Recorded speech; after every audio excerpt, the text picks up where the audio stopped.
United Uncle here. There are many reasons which I think they contribute to the pressure of playing for Manchester United. Today I'm going to talk about the pundits. I always talk about the ex-players. I'm going to give you a list of the people who I think they are mostly responsible for putting pressure on our current players. There's a reason why players, they leave Manchester United and they do well when they go to other teams. Scott McTominay, you went to Italy, you won the Serie A. We've got the likes of Malaysia, you won the Eredivisie. We've got Anthony, he's doing well at Real Betis. We've got Rashford, he's doing well at Aston Villa. We've got Sancho, he's doing well at Chelsea. And they just qualified for the Champions League. We've got Majabri. He qualified to come to the Premier League. He was playing for Burnley. We've got people like Martial. He's doing well where he is. We've got people like Fred. They're doing well at Fenerbahce. We've got people like Greenwood, top goal scorer in France. But all these people, Lukaku, top goal scorer in Italy. But all these people were playing for Manchester United. Alvarez, doing well at Benfica. The list is endless. All these people were saying they are not good enough to play for Manchester United. Let's go to the coaches. Ranić, doing well for Austria. Mourinho, you've won things before and after Manchester United.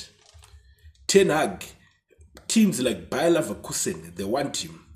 Ole Gunnar Solskjaer in Turkey, Besiktas, doing well also. The list is endless. Moyes, he won things after Manchester United. Louis van Gaal, he had a good stint for the Dutch national team. But all these people, they've been told they are not good enough. They are not good to play for Manchester. Manchester is the weak team, whatever. So, one of the main reasons which I think contribute to this is the pundits. And most of those pundits are former Manchester United players and other players who were playing for rivals who didn't manage to win what they were supposed to win that time because of the greatness of Manchester United. Then there are those who make a living by criticizing Manchester United.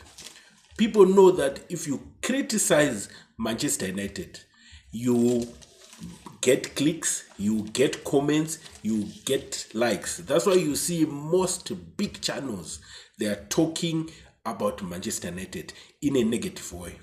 Just give me a bit of your time. Let me give you a rundown of people who I think they're responsible also for putting pressure to our current players at Manchester United. We've got Gary Neville playing for Sky Sports. He's working for Sky Sports. ITV is also on the overlap, which is under Sky Sport. We've got Roy Keane. Roy Keane is working for Sky Sport. He's working for the Premier TV. He's also on ITV. Rio Ferdinand, TNT. He's got also his YouTube channel, Rio Presents. Also, he's also involved in channels like 5. Paul Scholes, TNT, Premier League Production. Michael Owen, TNT, Premier League Production. Phil Neville, occasional pundit, BBC, ITV. Dwight York, occasional Sky Sports.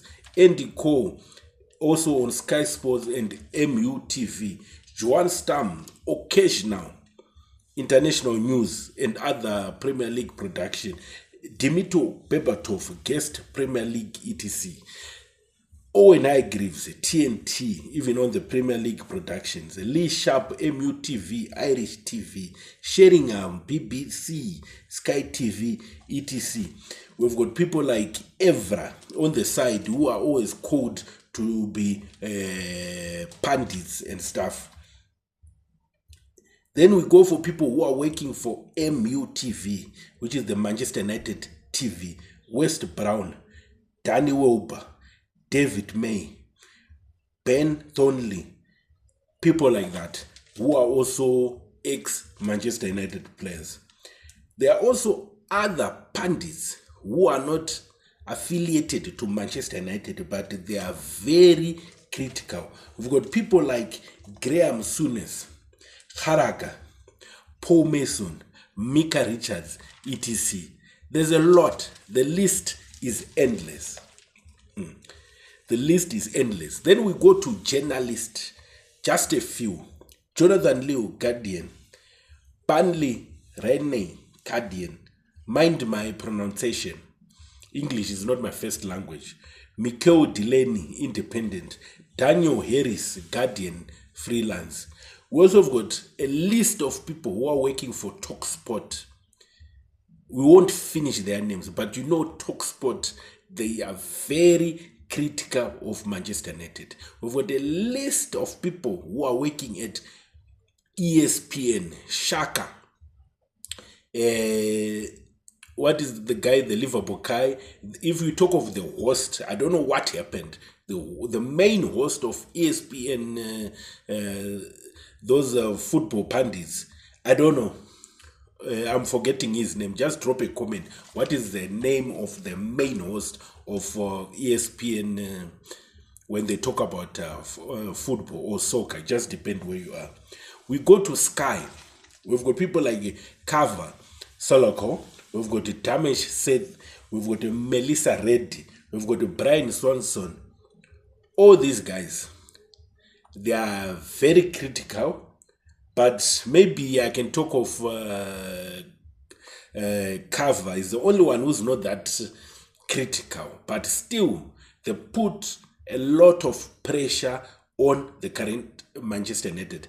I just gave you a drop in the ocean of people who I think they contribute to the pressure of players who are playing for Manchester United. Then we go to YouTube, clickbaits. Anyone is talking about Manchester United, including me. But me, I'm not that critical. I'm trying to be positive. I try to give you news. Because I've noticed that to be critical every time, it doesn't help. You're just adding pressure to the... Your job is to support the team. Your job is to support the players. Take time to check cricket. Listen to the commentary of cricket. Sometimes the things they say is good balls is just a normal ball. Just normal betting, normal bowling action. But if you listen to the commentary of cricket, you wonder what exactly are they saying, these guys. I understand cricket a lot, but the commentary is overrated. It's good because it brings confidence to the players. If our ex-players, our pundits, the current pundits, if they can do well in trying to promote the brand than to criticize it, it will do well for the brand of Manchester United. Believe me, guys, that's what I think. Next season, let's support the team. Let's support Amorim. We know the Glazers, Redcliffe, they're not doing a good job. But by over-criticizing them, it's also affecting our chances of winning things, affecting our chances of qualifying for major tournaments. Then we go on YouTube also. As I said about YouTube, people make a living by criticizing Manchester United. Bad things about Manchester. The big channels which have got following.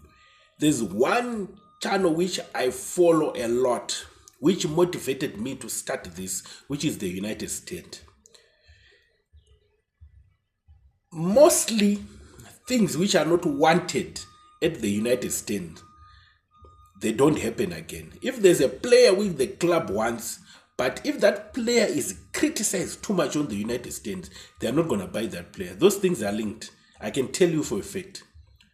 Now, I can give you an example. The main host of the United Stand was Amorim in. But there's a conflict with Amorim and Garnacho, of which Garnacho He's like a brand ambassador. I don't know. He's seen highly on the United stand. Now we've seen the way now the host is talking, the main host of the United stand, which is Mark Gobridge. I respect that guy. He's got humor, he's very funny, he's intelligent, everything you can say about him. But my main problem is, if he doesn't like a certain player, everyone, you're supposed to follow suit. Man United wanted Sander back. You remember last season, he didn't want him, 100% he didn't want him. And Manu end up not going for that guy. But look at what he did at Fulham. Manu wanted Delap. United States don't want Delap. I don't think Manu is going to buy that guy. Because there are these fan channels which have got huge following. They follow a certain narrative. So my plea to people like Mark Gobridge, we've got United People's TV, something like that.